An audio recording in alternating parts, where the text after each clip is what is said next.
Yo, I'm crazy as hell. I was in here talking to myself, and I wasn't even live. I need a producer.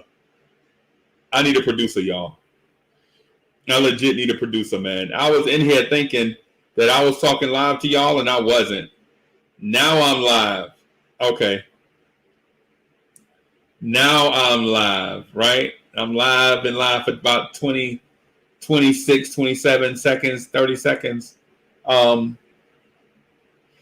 Yeah.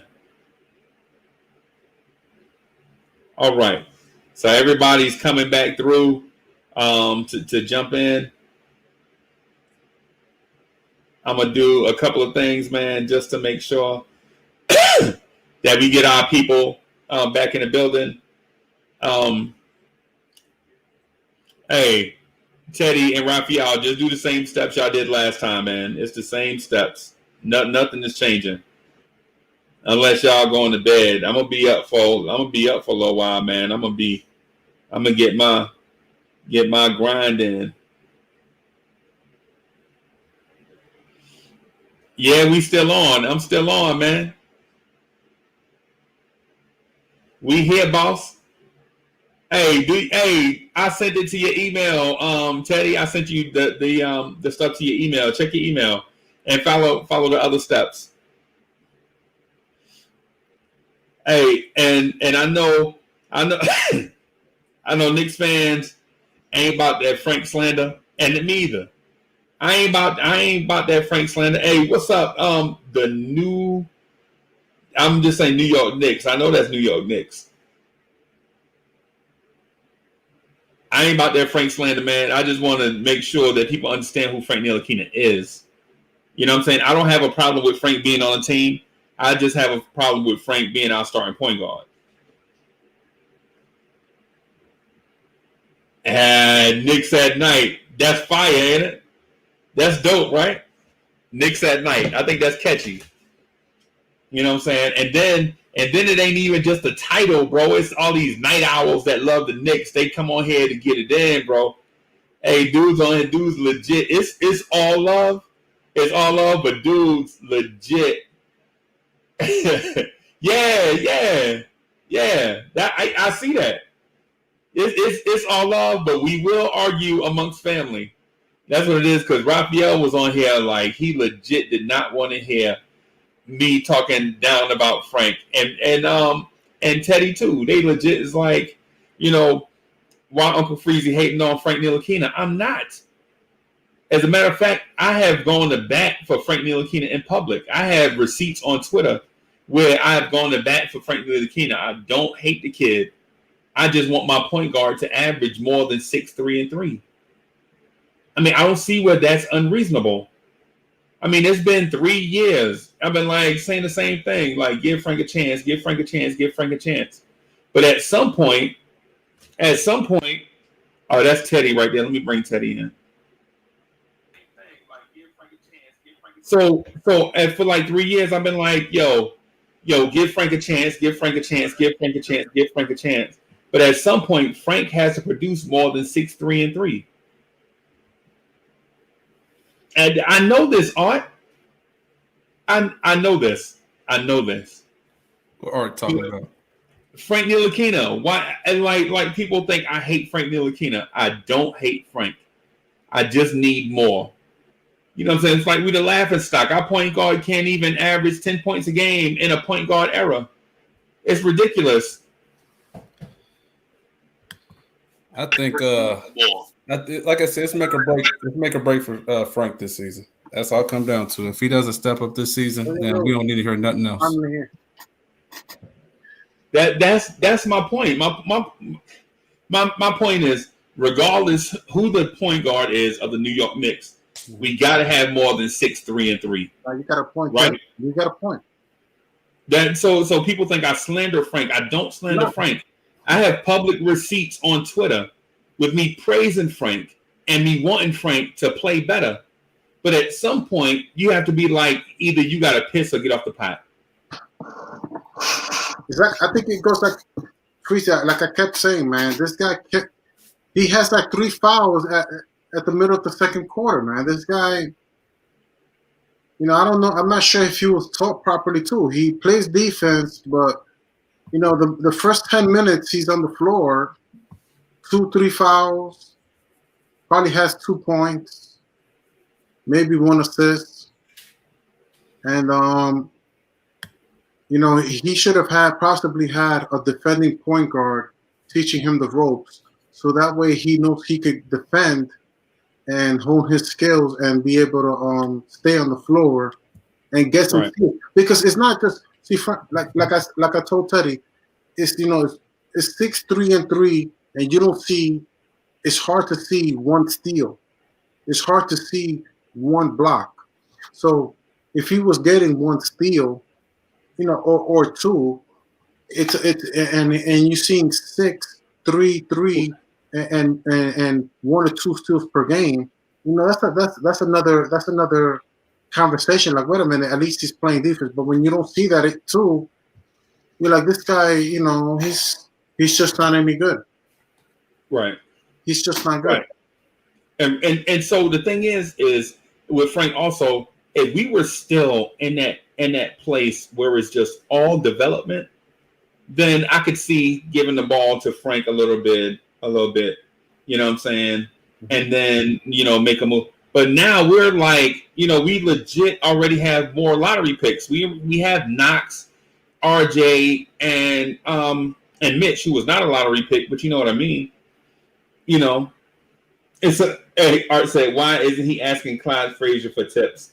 Jason? Oh yeah. Okay. When you said that, when you first said it, I was thinking for tips, talking about it at Clyde restaurant. No, you talking about for pointers. Like why isn't he going to Clyde Frazier to ask for pointers on how to get better? Hey, you know what? I agree. Clyde Frazier is a Hall of Fame point guard that played at a high level for 2 championship level contenders, and Frank Ntilikina, instead of asking for pointers, he's trying to outdress Clyde Frazier. He legit, his swag is more important to him than Clyde Frazier's swag. Maybe that swag, he's getting that swag from Clyde Frazier. You never know. Hey, you never know, man. Well, I just wanted to show on the floor. I don't care what his outfit looked like. Now, you know what I mean? Yeah. But I think we'll miss Frank when he gone. I can't disagree with that.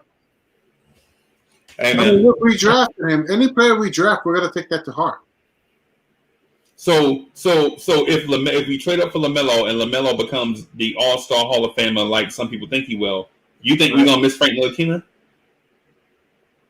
I think we'll give him a standing applause, but I don't see Frank as a starter anyways. Though I see Frank as a defensive stopper off the bench. Again, I think had he had a better, a defensive point guard to show him the ropes, like this is why I suggest Gordon Hayward, getting Gordon Hayward with Aaron Naismith and Devin Vassell. If you would have had somebody, I want to say Chris Dunn, like had Frank Ntilikina learn from Chris Dunn a little bit, right.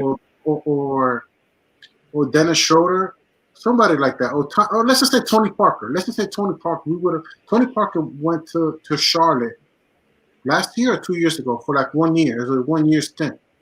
Right. Had that been us with 1 year with Tony Parker, and he would have talked to Frank and helped them out with not getting to. The thing is that these players have flaws, and this is why you need veteran experience in this roster. Right. And why I stress getting a Mike Conley for $35 million. Why I stress getting a Russell Westbrook. Even Russell Westbrook.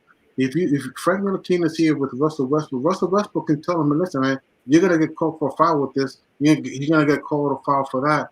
Right. And he needs that. He needs that a lot. And right now, it might be difficult for him to absorb. I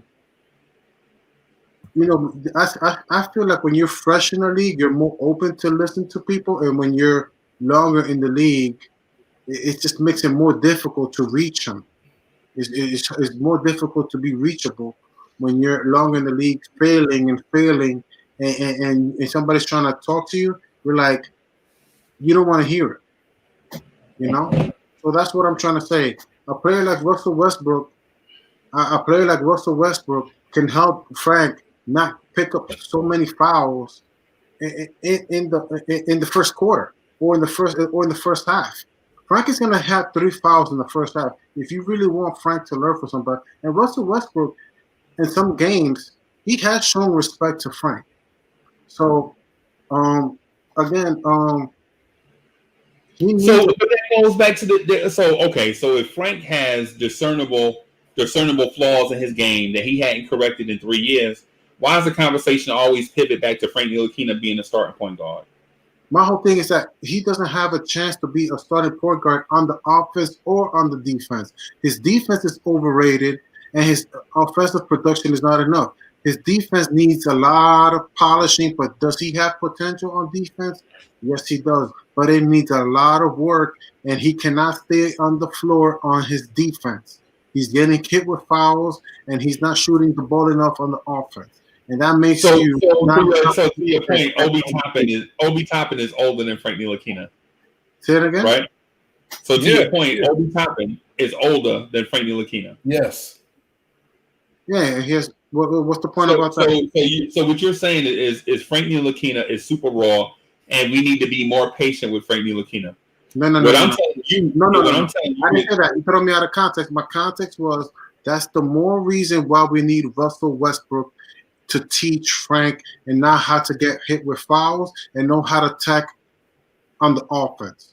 Frank needs both offense and defense. And if he has somebody like a Russell Westbrook or possibly a Chris Paul or Mike Conley Jr., let's give them the respect that they deserve, it will shape out Frank's future, and he could possibly have, look, I'm not going to say he's a starter, but at least if you have somebody like that who can teach you, it would have been better. He would have had a better chance of being a starter had he had them earlier in his earlier career.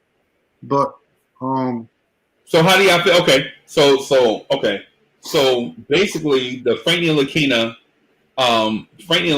has a divided fan base, right? It's people straight down the middle like me who feel like if he's good enough to get on the floor, get him on the floor. Then you have the side where people are wanting to be super patient with Frank Ntilikina because the potential is there. They just feel like he needs more time to develop. The potential there on the defense. And then you have a side that's like, man, he been here 3 years. He a professional, a grown man, and he ain't done that yet. He got to go. So it's 3 factions, right? It's the Frankers, and the Frankers are real. They attack me every day on Twitter. I know this. It's like walking into a hornet's nest. You know what I'm saying? If you criticize Frank, if you say, well, Frank Ntilikina only shot 31% from the 3-point line, they'll buzz at you for 7 straight hours about how bad Alfred Payton and Dennis Smith Jr. are. You know, they shot worse. And then there's the people that say league average is 35%. If Frank can't shoot league average, then he don't need to be in the league, period, if you can't be an average NBA player. You know what I'm saying? So I get it, but how do y'all feel? How do y'all feel about Kevin Knox? Are y'all willing to give Kevin Knox the same courtesy as a Frank Ntilikina? Yes. Yeah, Dennis Smith Jr. needs more time. Seema Singh, I don't know what Seema Singh is talking about. Talking about Knox. You know, Seema Singh is talking about Frank doesn't get no. Frank can't stay on the floor. Frank can't stay on the floor. I don't know where he's coming from with that, but Frank can't stay on the floor on the offense or on the defense. He's a liability. He's a great player. He tries hard, but staying on the floor, a player like Russell Westbrook or Mike Conley and CP3, he doesn't have. I don't feel like he has a bright future at this moment. Who you talking about? Kevin Knox? No, Frank Ntilikina. I don't feel like Frank Ntilikina. Because he made a comment. You see his comment? Yeah. What about Knox though? Oh, Knox. What about Knox? Oh, I'm not there yet. You can have that. I gotta think that one out. I think Knox is the type of player who needs a consistent system. I think bringing in what's his name from Kentucky was a great pickup for Kevin Knox because he has familiar. The only problem with Knox is his confidence. He's so immature. You can see it on the floor. Like he's so young and immature. So if he gets somebody that really like puts a far up his ass to really actually, this is what your role's going to be, and this is what we need you to do, and stick to this. I think he'd be a great player. I see the potential. Knox show flashes sometimes. I'm like, he could be an all-star if he really could get his act together. It's just he's inconsistent. That's his only problem right now, and it's you can tell it's immaturity. All these different coaches, he needs one coach. I don't want to bring the conversation back to Frank, but I think Frank wouldn't be a bad fit in Houston. I just want to throw that out there as a backup point guard with Russell Westbrook and James Harden. He'll be a good backup point guard with that roster, and maybe that could work. I just want to throw that out there.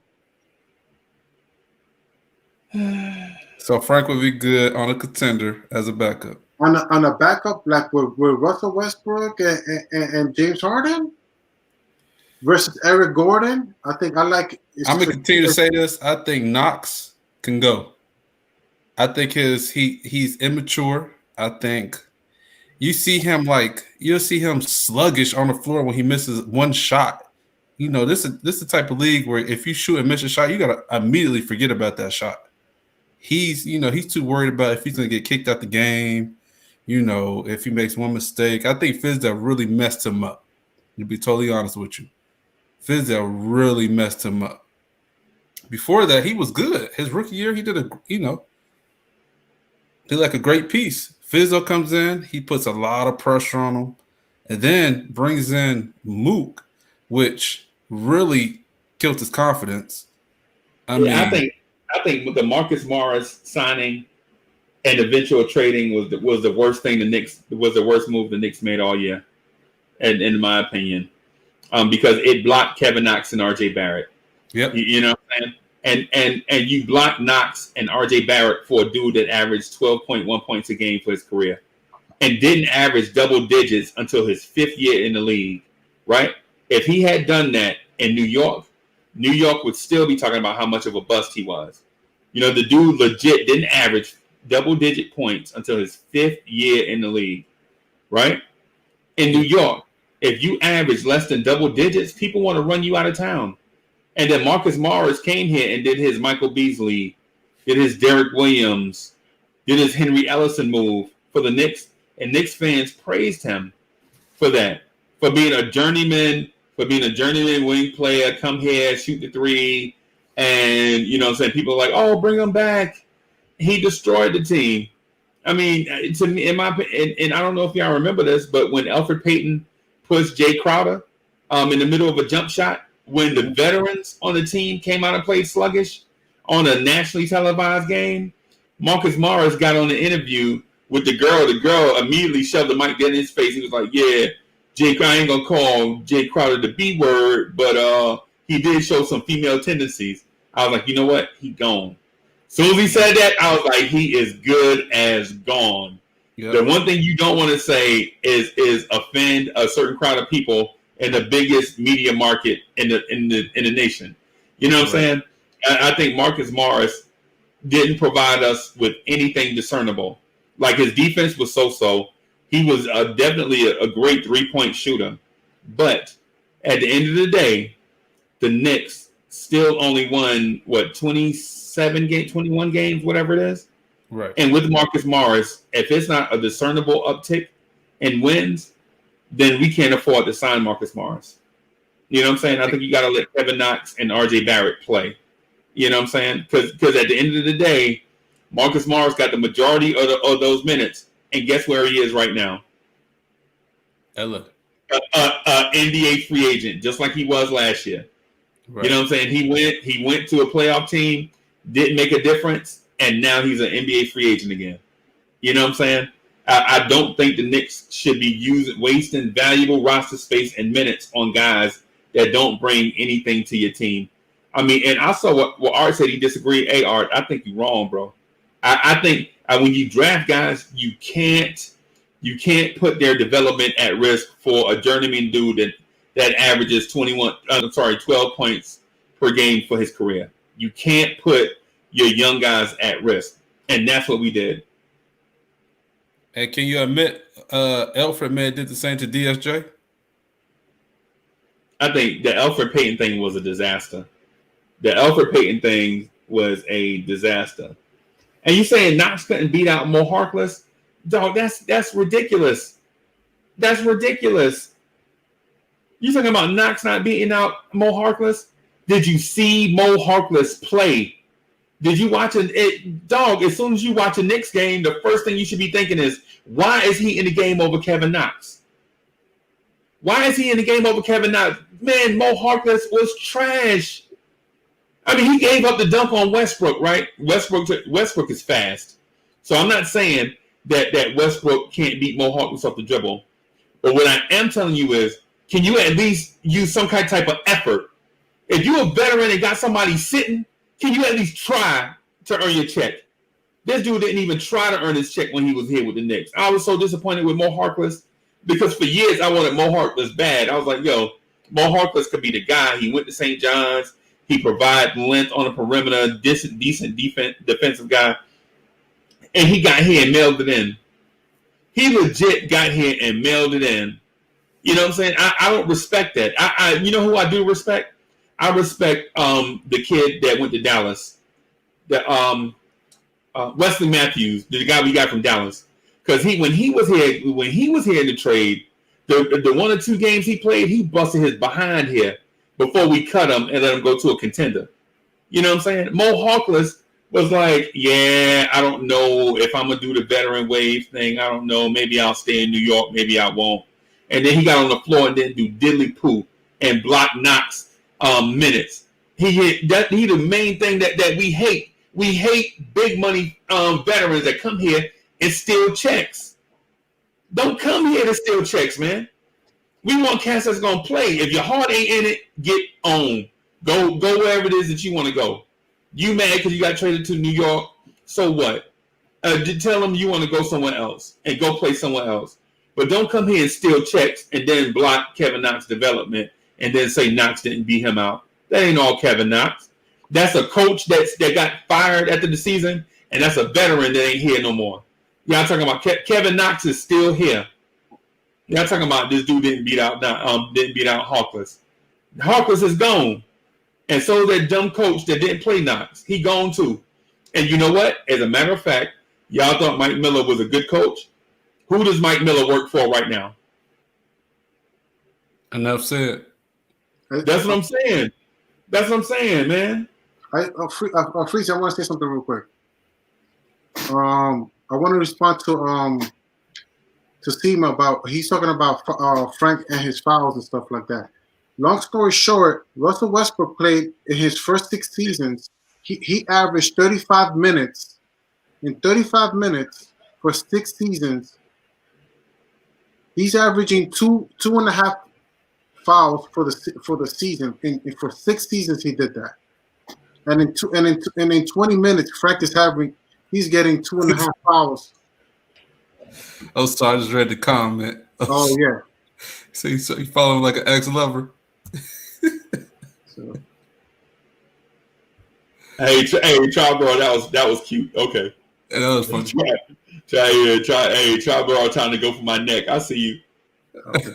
but you see, you guys get the point that I'm trying to say. That Yeah. Russell Westbrook in 30 for him to get 3 fouls, he wasn't even getting 3 fouls in 35 minutes, and that's been like for 6 seasons, and that's the kind of stuff that I feel like Frank needs to learn. Frank needs to learn how to, manage. I feel like it's only going to go up with Frank, and if he's averaging 2.5 fouls in 20 minutes, then I think the trajectory is going to get higher the more minutes you give him. You see what I'm saying? What do you think his average minutes is going to be this year, though? I think that's his like. Well, people want him to play 30 minutes. I feel like if you get 30 minutes, he's gonna have close to. He's gonna have 3 fouls. Who get 30 minutes? I'm not talking. Fans want. Yeah, Frank I know you ain't talking about Trey Ntilikina getting 30 minutes. I say fans want him to get more minutes, and I feel like the more minutes you give Frank, the more fouls you're gonna get from him. Hey man, Frank ain't ready. Frank ain't ready for. I feel like he might be better in Houston. With him and Russell Westbrook, he can learn a lot. Hey man, I hope Frank literally averages 10 points a game next year, and so I could just be like, he got the double digits. Yeah, that'd be nice. Man, Frank ain't averaging no double digits. For one, you got to shoot the ball, and then not only do you shoot it, you have to make it. The only reason why Frank Ntilikina's scoring average went from 5.1 to 6.0 is because he shot 86% from the free throw line. Usually, Frank that's the only reason, and that's data. Because data from his third year, this year just passed, to his second year, Frank Ntilikina took less shots per game, less shot attempts, less shots from three, but he increased his percentages. So he took less shots and had less usage and improved over what he did in his second year. So it's one of those deals where if Frank averages 10 points a game, it's because he got to get his field goal percentage up. Yeah, and Frank does have to stay healthy. Frank has had a groin injury for 2 years. That's true. But we were talking about Kevin Knox. The conversation, like y'all are, the people on Twitter. I'm gonna be honest about Kevin Knox. I think Kevin Knox is gonna be the most improved player next year. I hope. If given minutes. I hope so. Yeah, I'm going crazy over Frank. No, not really. I mean, I'm just replying to Art. Hey, Art, I mean, the thing with Frank is this. I would much rather have us bring in other point guards and then have Frank be the 15th man until he can get his act together. You know what I'm saying? That's my preference. You know what I'm saying? My preference would be Frank being on the team and developing, not on the court. I would rather see us do like and I know this is a stretch, but I would rather see us go at 8 if LaMelo was there, take LaMelo or Killian Hayes, and then bring in a vet like DJ Augustine and have them rotate at point guard, the point guard minutes. You know what I'm saying? I mean, I don't want Frank in that mix. And if we have to throw in a third guard, I would rather for it to be DSJ. Because Frank is not going to initiate your offense. He's not. He's too timid. It's like he crossed half court and wants to play hot potato. Now, and with that said, his handles are vastly improved. Frank's handles, if y'all saw the saucy move he put on Bradley Beal, I don't know if we can find it on YouTube, but Frank Ntilikina sauced up Bradley Beal and made a bank shot from the left wing. And I was like, look at Frank! And then he also, in that Rockets game at home, he sauced up James Harden twice at the top of the key. He started Harden going left and crossed him back up right and threw up the biggest brick you ever saw in your life. But if that brick had gone in, Frank Ntilikina's confidence would have went through the roof. And he did it to him again. So the one hit off the back of the rim and bounced like a million feet in the air. And then he sauced him up again and one missed the rim and just hit the edge of the backboard. I was like, look at Frank. If Frank had hit those 2 shots, I'm telling you, dog, Frank Ntilikina would have been super saucy after the game, buying drinks for everybody. You know what I'm saying? I think that game that you're talking about with Washington was his best game. Yeah. So y'all think I'm crazy for saying that Frank should be the 15th man? I mean, now we moving the goalposts. If y'all, I say Frank should be the 15th man and needed to develop, and now y'all capping for Frank. I think you're bugging. I'm saying Frank to Houston, man. Well, what's up with this? I actually want Frank on the team. I'm starting to really like I want Frank with somebody who can help him on his offense and his defense, and I don't feel like we got that player in the roster to help him get his game better. I mean, we do got Tibbs who can help him on his game. We just need a system. And Art is right. Frank, that 20 and 10 that Frank put up, they only had 4 NBA players on the roster. They had 4 NBA players and 4 G Leaguers. He came into the game with only 8 players due to injury. And that's the game with Bradley Beal where Frank sauced up Bradley Beal. So, I mean, yeah, I get it. I'm not saying that 20 and 10 game is legit. But what I will say is it's hard to get 20 and 10 in the Wasn't NBA. that his last game? No, was it the last game? I think so. No, I think it's hard to get 20 points and 10 assists in the NBA because you can get your 20 points, but getting 10 other guys to make a basket off your pass is hard. I think assists in the NBA is probably harder. Rebounds, you can outmuscle somebody and go get it, but once you pass the ball to somebody else and have them, you know what I'm saying, make a basket, I think that's tough. You know what I'm saying? I think people underestimate. I think that defense is a skill, and there's a lot of skills that go into it. So I don't know. Yeah. Man. I mean, hopefully Tibbs can help him out, but if not, then they've been marketing Frank a lot. Players like this all season. Really defend. I like Frank, but I would trade him for Romeo Langford right now. Man, this guy's down. This guy's bugging. And y'all would say, and so as devil's advocate, y'all would probably say, well, why in the world would Boston trade a bouncy young wing with upside for Frank Ntilikina? That's what y'all thinking, right? I just feel like if I'm trading Frank, I'd rather get a draft pick. I'd rather get somebody that I draft. Why would we help the enemy too? Why are we helping the enemy? Hey man, to be honest with you, how about we trying to help ourselves first? You know what I'm saying? We won 21 games, dog. We got to do whatever we can.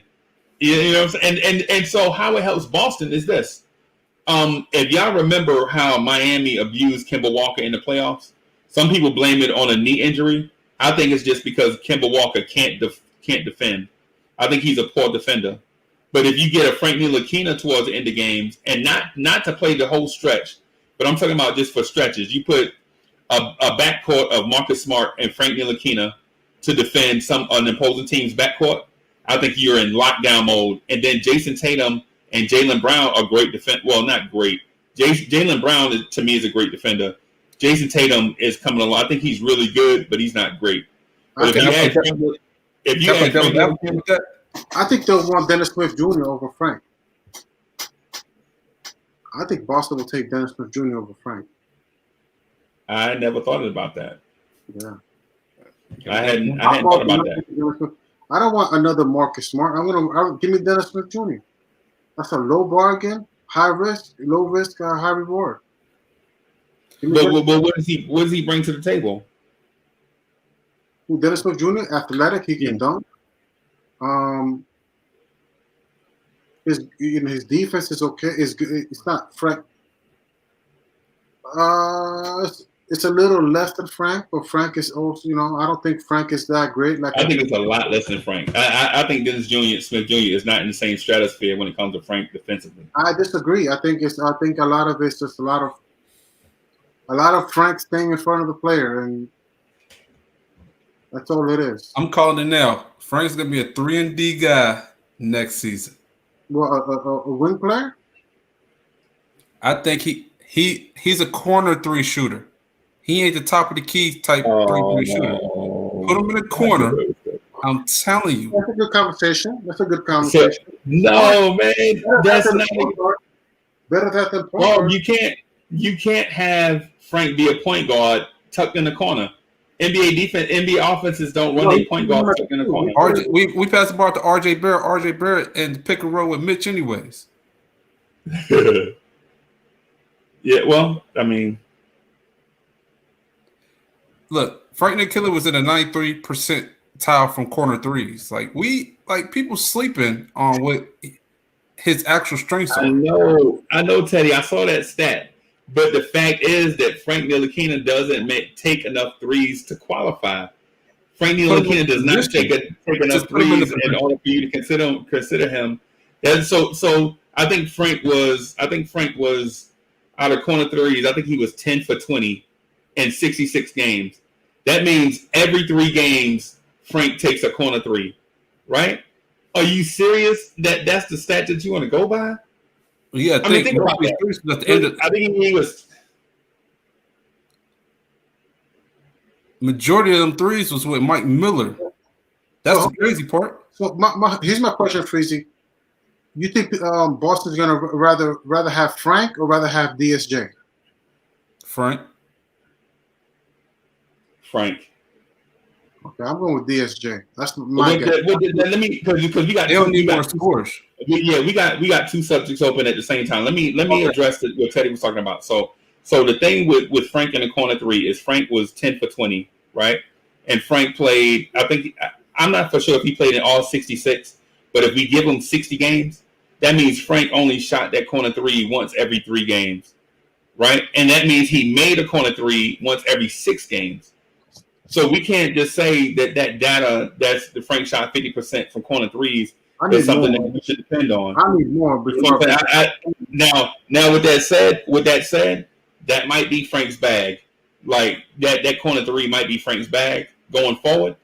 But to use that as hard evidence that Frank is a bona fide corner three shooter, I think is a little bit premature. Like if Frank was doing that once, like 1 for 2 every game, like if it was 123s and he hit 60 of them, like 1 per game, then I'd be on board with it because at least it's on the radar.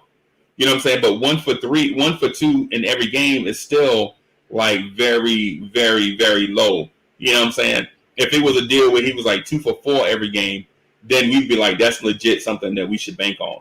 But not make 1 3 in the corner every 6 games. Let me ask y'all this: with Frank in the season as a Knick,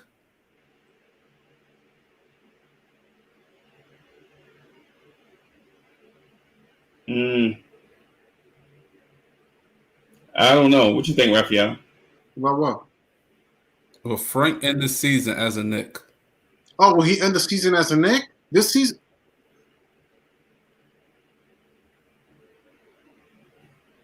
I think they'll let him walk. I think he might finish the season and they just let him walk. I'm gonna tell you what. Okay, so I think not only will Frank end the season as a Knick, I think they're gonna sign him to an extension.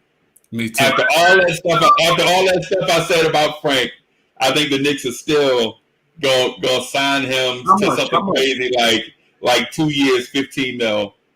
You know, nothing major. Yeah, Yeah, nothing major. But yeah. I think that's what they'll do. Like 3 years, 22, 2 years, 15, something like that for Frank. Okay, you got me saying that I think they're gonna let him walk. Okay, All right, remember I said that. I'm not wishing the worst. It's just my prediction, like a Mario Hezonja situation. You know, you can't compare them two. Mario Hezonja, I wouldn't be surprised. If it's like the way you said it, they were trying to trade Frank all the time, then they probably just say, you know what, here's your 4 seasons, and they probably let him walk. Freezy's you frozen? Yeah, he froze. I hear what you're saying. Honestly, I think they'll let him walk at I think his defense is too strong for them to let him go.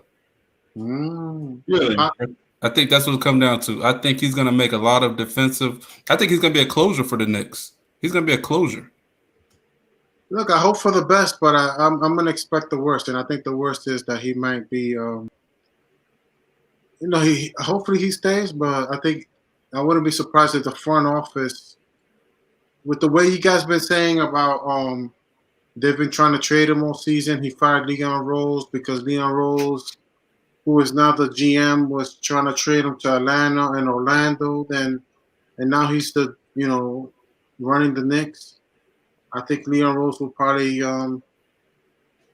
let him go let him walk.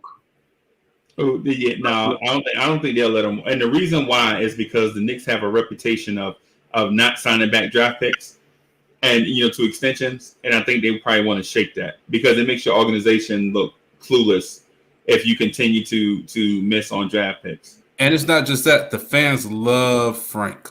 The fans love Frank. The fans love Frank. And I saw a thing where the Triborough Gigolo was talking about like getting a Frank tattoo on his arm on this show called Legion of Knicks podcast. And I was like, Triborough, why are you talking about getting a Frank tattoo on your arm, man? That's crazy. Now that's wild. Another man on your arm? Yeah, no, I'm just messing around with Triborough. Hey, I know Triborough don't like him. Hey, Charbel say get rid of all the kids. All of them suck. Yeah, man. But I would say if we talk about the Kevin Knox thing, I would say that Kevin Knox has at least proven that he can get you 13 points a game if given the opportunity, right? This year, they changed coaches twice. They signed 15 power forwards and blocked Kevin Knox and RJ, and people think that RJ and Kevin Knox suck. What they don't, what they have to do is go back and look at these games, go back and look at tape where the kids ran the right play and a hungry veteran journeyman just took the ball and just shot it and jocked out and froze out the young kids from touching it. You know what I'm saying? Because he's trying to preserve his livelihood. You know what I'm saying? People don't want to go back and look at that. They say, oh, Kevin Knox sucked because I saw the box score and he shot 2 for 7. Hey, man, where did Kevin Knox get those shots on the floor from? What was the theme of the game? Like, how much time was on the shot clock? You know what I'm saying? I mean, it's all these things that have to go into play.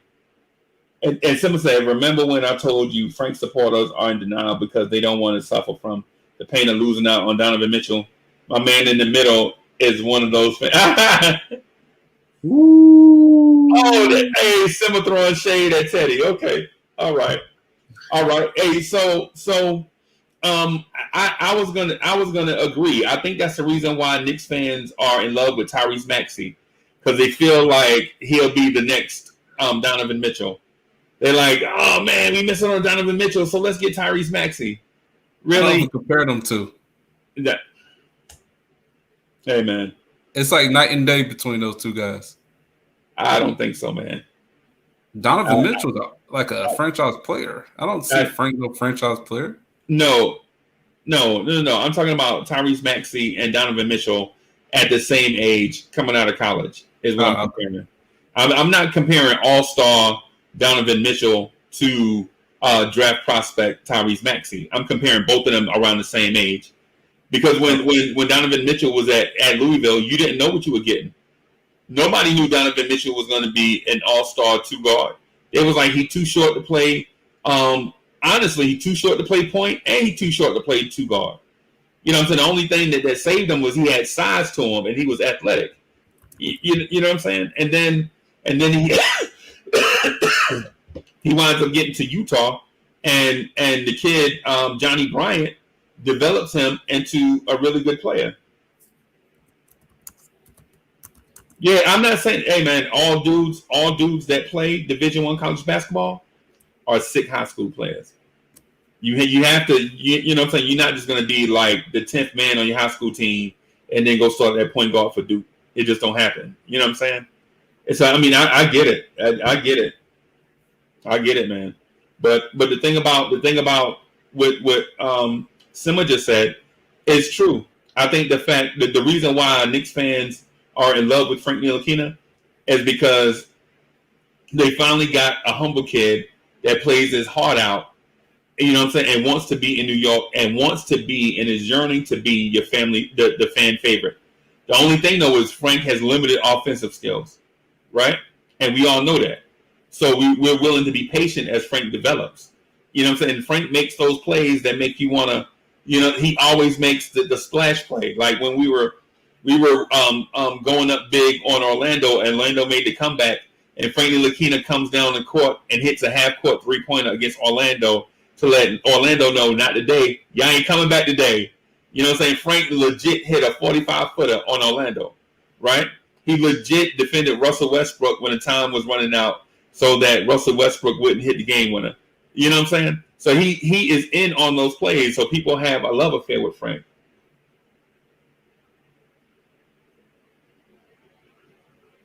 Oh man. Hey, you know what? When we get to the Garden after this pandemic is over, right. I think we're gonna see how much people love Frank, because there's a crowd that boos every point guard that plays the position for the Knicks if it's not Frank Ntilikina. They are legit gonna boo Elfrid Payton every time he touch it. I don't think it's more of a boot. I think it's you got to play as hard. Like if you ain't playing as hard as he is, it's kind of hard. Like to envision. I think the whole DSJ thing is what got people saying that. Yeah. When DSJ came back and they were just like, we want Frank, you know. Right. I was messed up. Why they did that to DSJ? What was that situation? Why they? He was playing terrible. And because they love Frank. They love. I mean, people say that most people don't love Frank, but there's a Frank hive out there that legit loves Frank. And regardless what Art and Triborough say, there are legit people on Twitter every day that I see that have a love affair with Frank Ntilikina. That's documented. They're out there, and Art and Triborough are my dogs, and they know that. You know what I'm saying? But when I go into it, just like today, when I was on Twitter, I was like, yo, how come every conversation reverts back to Frank Ntilikina? They jumped all over your man, Uncle Freezy, about how come I hate Frank. And I keep telling I don't hate Frank. Triborough, hey, that's my man. He funny. So, hey, we talked about the draft, right? What I'd like to talk about, though, is what the front office is going to do to get this Knicks team out of the doldrums they've been in and move towards being a championship contender. You know what I'm saying? Like, is Tom Thibodeau legit the answer, or is Tom Thibodeau going to be another Larry Brown situation? I think he's the answer. I think we're actually going to put the right pieces around RJ and Mitch. I think that's what we're going to focus. We focus on the young guys, but we're actually going to have a system that really benefits RJ and Mitch this year. You're going to see a lot of RJ, and you're going to see a lot of – and I wouldn't be surprised if they use Mitch like they used Noah. Top, giving the ball top, and have him passing the ball more. Wow. I don't be surprised. I don't think he's ready. I mean, you gotta go in though. You just gotta do it. I mean, I think he's gonna make some mistakes along the way, but I think they're gonna use that. I don't want to see Julius in that role anymore of playing. You don't want to see Julius in that role anymore? What'd you say? You said you don't want to see Julius in that role anymore? No, because don't get me wrong, he makes good passes and all, but I think he wants to shoot a lot too. You know what I mean? Right. Just my opinion. I want to see more. I want to see Mitch take centers out the dribble more. I think he's way faster than a lot of these centers. I agree with this. I agree with that part. Like, put him up, get the ball to him up top, have RJ set the pick. You know what I mean? Switch it up. I know Mitchell's fast, though. As a guard, I think his dribble is the right and fast. I don't know what situation he can, but if he can have a center in front of him and he has the ball, there's no way that you can stop him from getting a layup. Absolutely, I think he's faster than most centers in the league. Yeah. So my only thing is, I don't feel like Mitch is that guy. Because having the physical tools is one thing, but having the requisite skills is another. He can dribble for real. Like, I'll give you an example. When Mitchell Robinson catches the basketball, he does not go into a triple threat, right? That's a fundamental that you learn when you're a kid. You know what I'm saying? Catch the ball. If you're not going to the basket, get into your triple threat. Mitch catches the ball with his feet still, right? And he looks for somebody to pass to. But what he doesn't realize is when you do that, his defender is also looking for the person to pass the ball to while they're sagged off because he's not a threat to shoot the basketball. So instead of Mitch making accurate passes to an open man, he's making contested passes to somebody that's covered. Meanwhile, the defender is giving him 3, 4, 5, 6 feet to make a move, and he won't make a move. You know what I'm saying? So do you think this long offseason though is going to help him out tremendously? I think there's a lot of players that's going to jump out the woodworks this season from the long offseason. Well, the thing about that though is if he's not practicing that right now, then he won't have it by the season because the season starts December 22nd. Sure, how it looks like he's working on a jump shot. Well, but the thing is okay. So why would somebody respect Mitchell Robinson in the corner shooting threes when Mitch doesn't have confidence in shooting that shot. You know what I'm saying? I think he should shoot elbows, not no 3-point shots. I think he should. But what I'm saying is like I agree with what y'all saying, but what I'm saying, but my counter is that Mitch is not that guy. Like you literally have tape of Noah catching a pass and going into a triple threat, right? And while I think Mitchell Robinson has higher upside as a jump shooter, Noah had the fundamentals down pat. Y'all ever saw Joakim Noah shoot a jump shot? It's the most disgusting thing you ever saw in your life. Yeah. But he's a threat to shoot it. You know what I'm saying? Like the defensive man has legit come up and contest Joakim Noah's shot or pass or drive, right? But with Mitchell Robinson, when Mitch catches it, he's not even in position to do anything except look for a guy. So now you have one defender defending two people. And that's what bogs down your offense. That's what kills the spacing in your offense. One guy can legit play center field on two people. You know what I'm saying? Right. And so to what Raphael said, which makes sense, and Triborough just co-signed on it too. I don't even know if Triborough was here when God of Moses and Isaiah said it. He legit said that James Wiseman may be a better prospect than Mitch when it comes to those things. Mm-hmm. You know what I'm saying? So if you have a James Wiseman in the middle, somebody that's going to catch, get in the triple threat, maybe hit that 12-foot, 15-foot, 16-foot shot, pass accurately, or put the ball on the floor and go to the basket. You know what I'm saying? Now you're talking about a guy that may legit be, you know what I'm saying, legit. Like, huh? A good fit with RJ. Right. Because defenses have to respect the fact that my man can make an offensive move. Mitchell Robinson hadn't showed that in 2 seasons. You know what I mean? No promise next season either.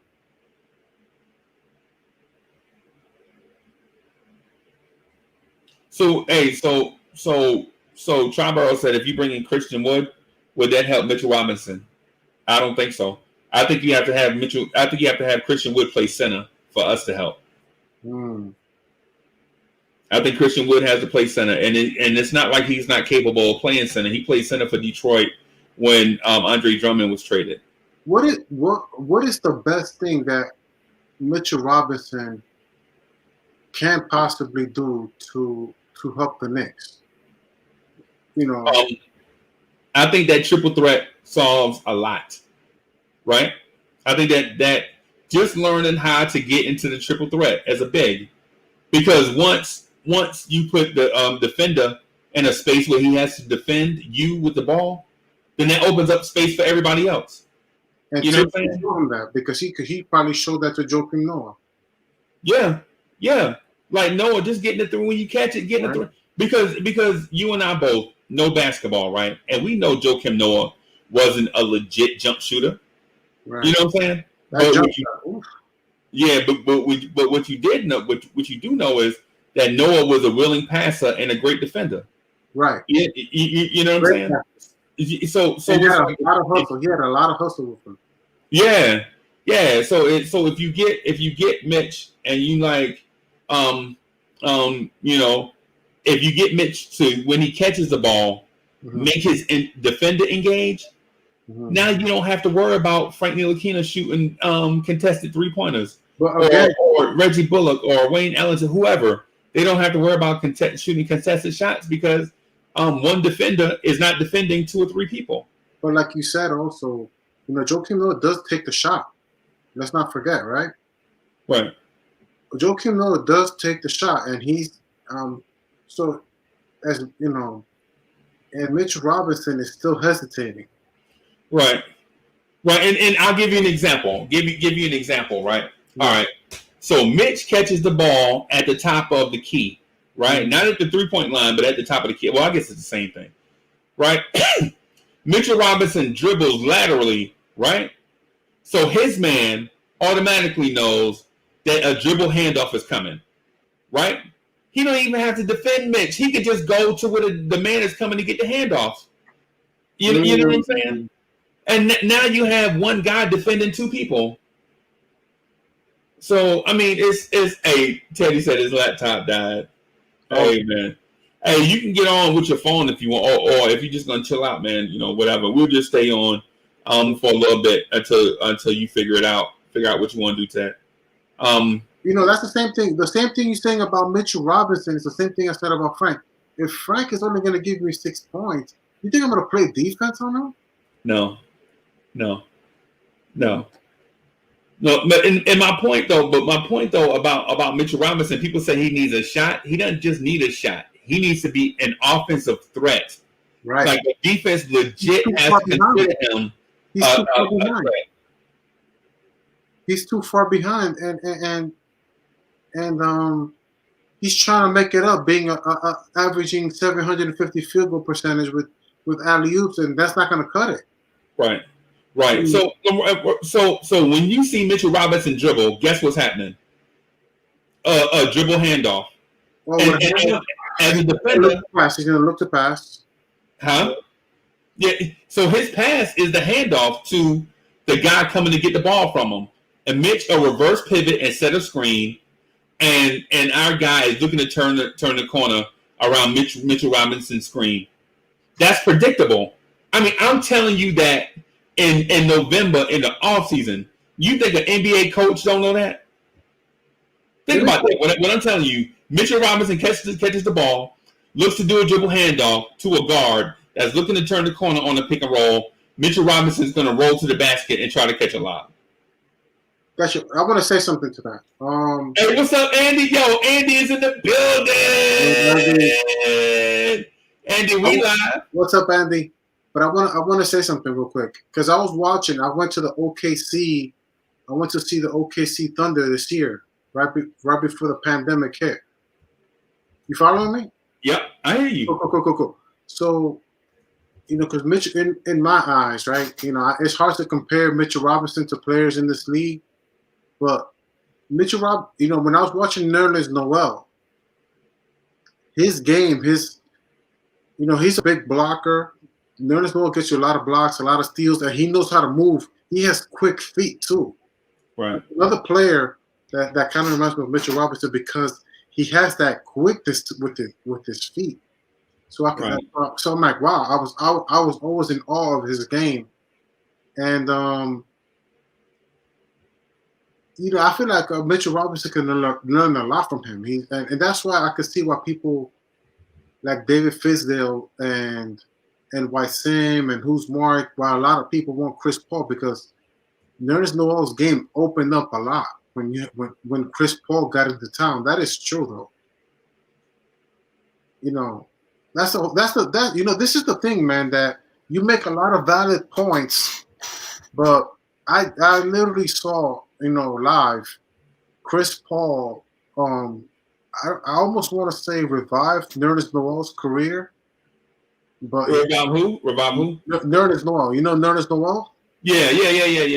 Literally revived his career with the way he plays, right. And I feel like Chris Paul played a huge role in that. Right.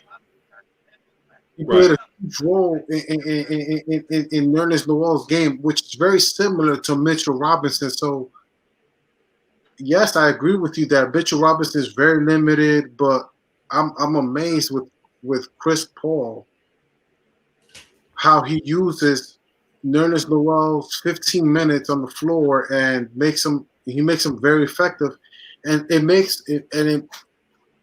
it's almost like a big fight between Mitchell Robinson and Frank, because if you have a Chris Paul who can make Nerlens Noel's career great, then Chris Paul could make Mitchell Robinson's career great. But I'm still concerned how much will I pay Mitchell Robinson. But some of that though, some of that learning has to be on Mitchell Robinson. It can't be all bringing Chris Paul to make Mitchell Robinson better. Some of that has to be on Mitchell Robinson learning that triple threat. But that's something. Why don't you learn this experience and from players who have experience too? That's like, you can't just diminish that. I mean, granted, you either have a James Wiseman or you draft a player with talent who can learn from the players who have experience. Because we're not going to act like Mitchell Robinson doesn't have talent. He has talent, and if he gets around with player with experience, it can open up his game it can maximize his game as much as it can. But Hey, well, let me. I'm gonna add something to Andy. Hey, Andy. He said, Mark's man, my Twitter DM asking for an emergency stream. Hey, man, Mark is crazy. But hey, so what do you think about Andy? What do you think about what I just said about Mitchell Robinson? Do you think Mitchell Robinson needs to learn that triple threat and be a threat to shoot, pass, or dribble, and to engage his defender, to get his defender to not play center field, to respect his shot, to be up on Mitchell Robinson as opposed to sagging and playing center field? I mean, I already spoke. And Trevor said he needs an Elijah one to work with. Hey, man, I think that would be great. Yeah, I saw that. The Knicks. Yeah, I saw that. So they did shut down the Knicks facility because of positive COVID tests. That's the reason why. That's the reason why I'm saying that this December 2nd, 22nd thing is a little bit premature. Coming back from people think COVID is over. COVID-19 is not over.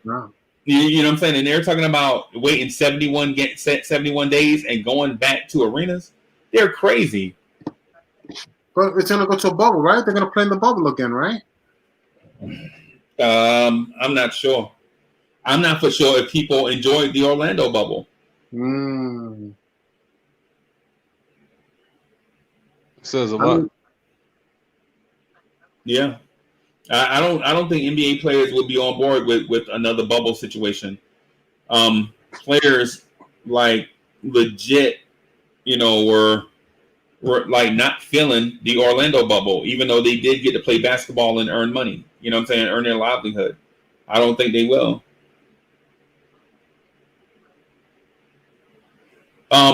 So the Mitchell Robinson thing, man, I think Mitch probably can turn over and not turnover is a bad way to start a sentence about offensive basketball, but I think Mitch just learning basic fundamentals as a center will help him develop into, say, a 15 and 10 guy.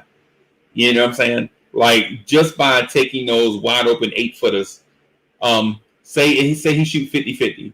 Say he take 4 of those a game, he hit 2 and make 2. He was averaging 9 points a game. That already puts him at 13 points a game. How much you signing Mitchell Robinson for next? As soon as that extension, what's going to be his extension? We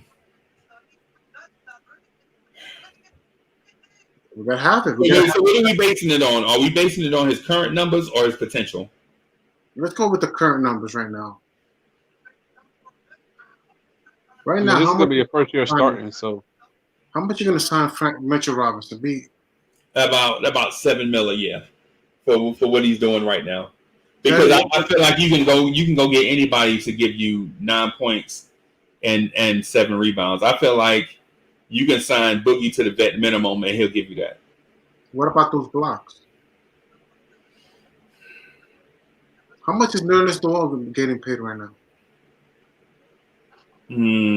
Teddy, how much you signing Mitchell Robinson for, Teddy? Man, it's all about this year. I got to see what he does as a starter. Right, that's my point. Okay, no, we're talking before the season. It's fair. It's not. If he averages a double-double, he averages a double-double, I give him between 10 and 12. 10 or 12 mil. Same thing for you, Freezy? Yeah, something like that. 10 and 10, he'll give him 10 or 12 mil? Yep. Yep. I think he's going to average a double-double this year easily. What if he starts to ask for $18 million? That's what he's looking at right now. Ain't nobody giving no big man no 18 mil if you're not Anthony. You want 18 mil right now? Yeah, that's what, man, look. Ain't nobody, man, we not giving Mitchell Robinson no 18 mil.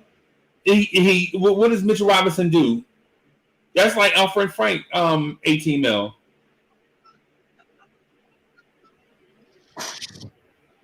You rather and he's a second-round pick. I think it all comes down to what he does this year. So hold on. So then what are we doing with that situation then? What do you do? You develop them and see what you have. You develop him and see what you have. If he produces 2 years, if he produces 2 years at 13-10, I think you legit consider offering him 15 mil. But easily, you can't do a Christian Wood type thing. You can't be 9-6 for 2.5 years, and then when you know you're about to become a free agent, you start putting up 20-10 and like 30 games, and then expect 17 mil. No, we ain't doing that. You got to prove, you got to earn these checks. But what about you, Teddy? What do you do with that situation? If he wants 18 mil, what you say? What do you do? He's asking for 18 mil. What do you do with that situation? Like his contract, he's up for 2 years, right? He has 2 more years before his contract. I think next year. When he gets, how does it work? Is to freeze it with his contract? Is next summer? Yeah, we don't have to offer him anything until 2022. Yeah, 2 years. And Andy is right. Rich Paul is his agent. Rich Paul wants this dude to get above 15 mil.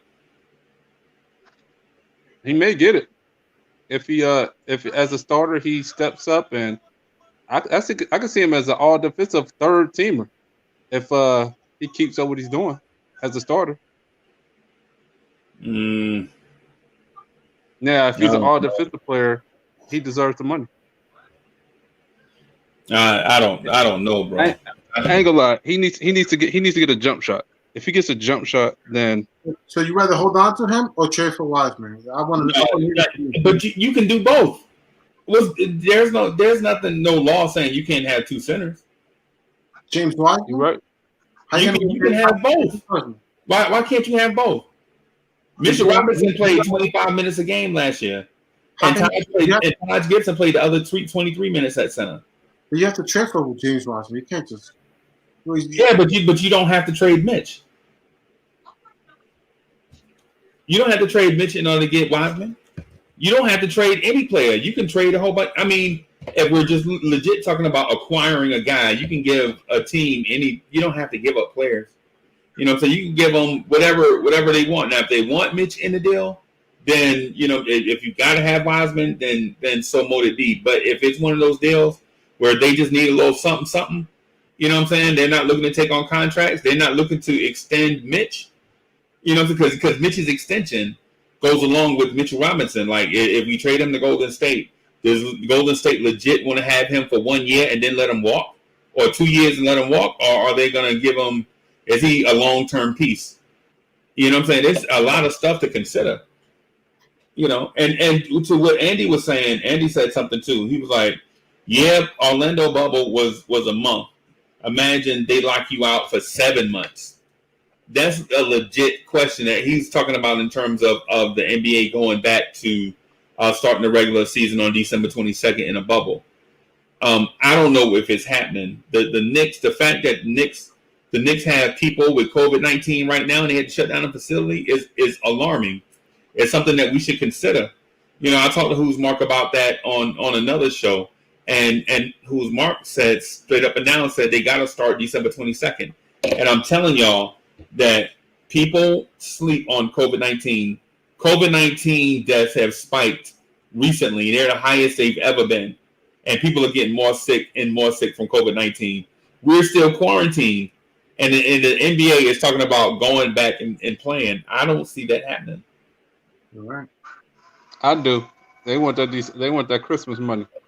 Yeah, they do want that Christmas money now. I agree with you, but at what expense? The NFL, they like the NFL playing. We gonna play. So with this COVID-19, maybe it's better that we have young players and not big contracts, right? Yeah. And two. So just one thing. I'm gonna state the obvious, but the NFL is played outdoors in a bigger arena. You know what I'm saying? Than NBA playing indoors and people stacked on top of each other. That was my only thing. Because when I first heard it, I was like, yeah, you know what? But yeah, I mean, I don't know. I don't know. It's I don't think they're gonna have any fans to start off. Huh? They're not gonna have any fans to start off. Yeah, hey, so Andy said Golden State is over the cap and they would need to get rid of contracts to re-sign Mitch. I agree. I agree. So the thing with that's the thing with a lot of teams.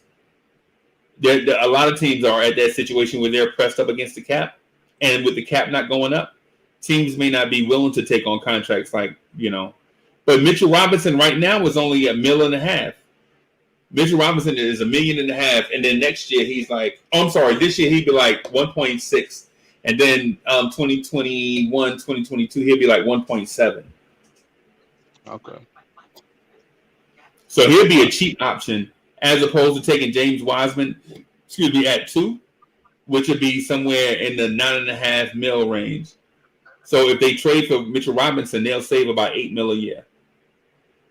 But they'll have no talent in the future. Then they could try to re-sign him after the pandemic, after 2022. Yeah. So I agree with you. So I agree with you there, man. I just think that the thing with Mitchell Robinson is Wiseman is a great draft prospect, but you already know what you have in Mitchell Robinson. So what if James Wiseman comes here and he's a carbon copy of Mitchell Robinson? Now you have two of the same guys. No, I don't think so. Not Wiseman. I think he has a jump shot. I think he's gonna have that triple threat. I think he's equipped. I think he's well equipped. Right, and so the thing with Mitch, and I know I said this, and I don't want to beat it to death, but Mitch catches a basketball and looks to do a dribble handoff and reverse pivot, set a screen, and rolls to the basket. And we can, and I'm telling you this, on 3:00 in the morning on the East Coast, right? And just some dudes just chatting. Y'all know NBA coaches already know this. You know what I'm saying? Well, sir. So it's one of those things where if Mitch doesn't diversify his bag, yeah. So Andy said, yeah, but like to keep him and extend him. How much are you extending him for? And then if he doesn't present a threat on offense, he's just a defensive. He's DeAndre Jordan, basically, almost. If you don't legit develop some offensive weaponry into his game, he's just Sean Bradley. You know what I'm saying? I mean, I like my future. You like Sean Bradley? Me? Yeah. No. I was gonna say I like my future with RJ and James Wiseman or RJ and LaMelo Ball. I just want to put that out there. Okay, so let's have the LaMelo Ball conversation then. Mm-hmm. So what's LaMelo Ball bring to an NBA franchise? He gives, like I told Teddy, and I think that at that time your screen shut down, but he gives the Knicks, he gives RJ and the Knicks a chance to attract free agency with his passing. I feel like if you have him and RJ, naturally, the youth, players. I don't want to say Zion, but a lot of players are going to want to play with LaMelo Ball, and they're going to be, and it makes the Knicks very relevant with those two players. It's we drafted both of them, and one is a phenomenal passer who can pass the ball and get them involved. So all you need is some shooters, and we would need to get a small forward, power forward, and center. I mean, we have to choose wisely in those situations in next year's draft. And at the moment, we can probably have like Iggy at that situation for now. Maybe have a Jalen Smith at power forward. Whatever idea it can be. But if you have a LaMelo Ball and RJ Barrett, I think the free agency, it makes it less work. You have less work to do to have free agents come to New York. It's my thinking. And I think that's the wisest. I think that's the wisest. Might be one of the wisest decisions why to draft LaMelo Ball is to have free agents. Now you have the Madison Square Garden, you have Leon Rose, you have Coach Tibbs, you have the player development, and now you have LaMelo Ball who will pass you the ball, like Jason Kidd will, Right. and you have RJ Barrett who's tough, right? He's tough. He's he's not a slacker. He's not a slouch, and who's here to win. So you have that kind of backcourt, and plus, a lot of the NBA is predicated on, well, who's your guards? Who's your point guard? Who's your shooting guard? And it's not terrible to say, oh, we got LaMelo Ball and we got RJ. So it's like, okay, I can. It's more respectable. It's definitely more easier to sell that pitch than to say James Wiseman and RJ. Even though I like that more, it's easier to say LaMelo Ball and RJ, than Right. RJ and Wiseman. So that's my whole thing. That's what we benefit. Well, so my thing is this with LaMelo Ball. I don't know if he's going to be Jason Kidd or Michael Carter Williams, right? Mm-hmm. I don't know if he's going to be. I don't know if he's going to be that guy. All right, Andy, we'll holler at you, man. I think I'm gonna jump off in a little bit too, man. Me too, man. Yeah, but what I'm gonna say is this, and maybe we can pick this up tomorrow or the next day if y'all want to jump on. Okay. I know Nick G will definitely be in the building tomorrow. But I'm gonna say this. I generally don't want to give away all the Knicks assets for a guy that I don't know is gonna be either Jason Kidd or Michael Carter Williams. And I know that sounds like a wide range, right? But I think LaMelo Ball falls somewhere in between there. You know what I'm saying? I would rather either stay at 8 or trade down. You know what I'm saying? Like if we stay at 8, then get Aaron Nesmith, who I feel like definitely brings. You love that pick. Yeah, or Devin Vassell at 10. I mean, my preference is, and it's always been, Aaron Nesmith over Vassell. But if I get a second shot in the draft, go Devin Vassell. Okay. You know what I'm saying? So I'm not saying Devin Vassell is trash. What I'm saying is I just prefer Aaron Nesmith more because I think he would fit our team better. Yeah. That's what I'm saying. But anyway, man, I'm gonna get out of here. I know y'all probably. We've been on so long that Teddy laptop got tired. Right. I want to say this. I want to say this though. I feel like if we get LaMelo Ball, I wouldn't be. I mean, I feel like I would take that Kevin Knox and Frank trade, and I would use that as leverage to trade up for LaMelo Ball, and I wouldn't be opposed to keeping Alpha Payton in that situation. Oh boy! So as a backup. See, you gonna slap us across the face before you get out. I gotta tell you, man. I gotta be honest, man. So I gotta tell you, But I think it would be okay just to have him, Hey, before I get off, hold up. Like you said, he's not a great defender. LaMelo Ball's not a great defender, or a great shooter. Or great, great. But I'm focusing on the defense, on the area that I believe Alfred Payton can help him out with experience and that sort of stuff. Alfred Payton is 6'5", or 6'5" point guard, and I feel like he can, for a year as a backing up LaMelo, wouldn't be a terrible fit. I hate Alfred Payton so much. I'd rather have Frank. Frank will be gone for the 10th pick because I'm going to try to trade for LaMelo. I gotta do what I gotta do. Okay. Hey, let's be real though. If we did trade Frank for LaMelo, you think LaMelo's first year is going to be all that great with all these Frank highs? Like, if anything he does bad on defense, it's like it's going to be a living hell the first year. They're going to be screaming, we want Frank. There'll be a lot of free agents coming to New York after that. And they're going to be screaming, we want Frank. Anyway, let me get out. I'm gonna get out of here. I think what we'll do is we'll just continue this tomorrow. A lot of fans are going to want to come with LaMelo. You available tomorrow? Me? Yeah. Yeah, I think I should be fine. Okay. All right. So I gotta work today. I won't get off until 11. Okay. Me too. I won't get up until 11 tonight. So I probably won't get on to about 11:30. All right. So, but be ready because you said that thing about Efren Payton, and I'm telling you, I'm coming ready tonight to fight. Woo! Oh yeah. Hey, cheer him up for that. yeah, man. Hey, All all right, everybody. I'll holler at y'all, man. Y'all have a good one, man. All right.